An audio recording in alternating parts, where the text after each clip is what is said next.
ഇന്നത്തെ നോമ്പ് തുറക്കാനായിട്ട് സ്പെഷ്യലായിട്ട് ചട്ടിപ്പത്തിരിയാണ് ഉണ്ടാക്കാൻ പോകുന്നത്. അപ്പോൾ അതിന് വേണ്ടിയിട്ട് ഞാൻ ദേ പാൻ വെച്ചു, അതിലേക്ക് ഓയിൽ ഒഴിച്ചു. പിന്നെ ഇഞ്ചി, വെളുത്തുള്ളി, പച്ചമുളക്, സവോള, കറിവേപ്പില അതെല്ലാം ഇട്ടു നന്നായിട്ട് വഴറ്റി കൊടുക്കണം. എന്നിട്ട് അതിലേക്ക് മുളക് പൊടി ഇട്ടു, മഞ്ഞൾപ്പൊടി, മല്ലിപ്പൊടി, ചിക്കൻ മസാല, ഗരം മസാല. അപ്പോൾ ഇത്രയും നമ്മളെടുക്കുന്ന ചിക്കൻ്റെ മസാലയും ഒക്കെ നോക്കിയിട്ടൊക്കെ ഇട്ട് കൊടുക്കുക. അപ്പോൾ ഞാൻ അത് കഴിഞ്ഞിട്ട് ചിക്കൻ ഒന്ന് കുരുമുളക് പൊടി, മഞ്ഞൾപ്പൊടി, ഉപ്പിട്ട് വേവിച്ചിരുന്നു, അതുകൂടി ഇട്ട് കൊടുത്തു. എല്ലാം കൂടെ നന്നായിട്ട് മിക്സ് ചെയ്ത് മസാല റെഡിയായി.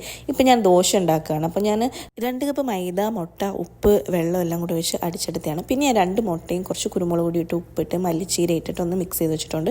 അപ്പോൾ ഇതേ ഞാനിപ്പോൾ ചട്ടിപ്പത്തിരി സെറ്റ് ചെയ്തുകൊണ്ടിരിക്കുകയാണ്. അങ്ങനെ ആ മുട്ടയുടെ മിക്സിൽ മുക്കുക, ഇതിങ്ങനെ ലെയറാക്കി വെക്കുക. അപ്പോൾ താഴെ തന്നെ കുറച്ച് ഓയിലൊന്ന് സ്പ്രെഡ് ആക്കണം. പിന്നെ 2 മുട്ട പുഴുങ്ങിയെടുത്തിട്ട് അതൊന്ന് ഞാൻ സ്ലൈസ് ചെയ്ത് വെക്കുന്നുണ്ട്. അങ്ങനെ ഒരു 20 മിനിറ്റ് എല്ലാം റെഡിയാക്കി സെറ്റ് ചെയ്തപ്പോൾ നമ്മുടെ ചട്ടിപ്പത്തിരി റെഡി. അൽഹംദുലില്ലാ 30ാമത്തെ നോമ്പ് കഴിഞ്ഞ് അങ്ങനെ എല്ലാവരും നോമ്പ് തുറക്കാണ്. അപ്പോൾ എല്ലാവർക്കും ഇത് മുബാറക്ക്. ഇനിയിപ്പോൾ പെരുന്നാളൊക്കെ അടിച്ചു പൊളിക്കാം. നെക്സ്റ്റ് വീഡിയോയിൽ കാണാം. ബൈ.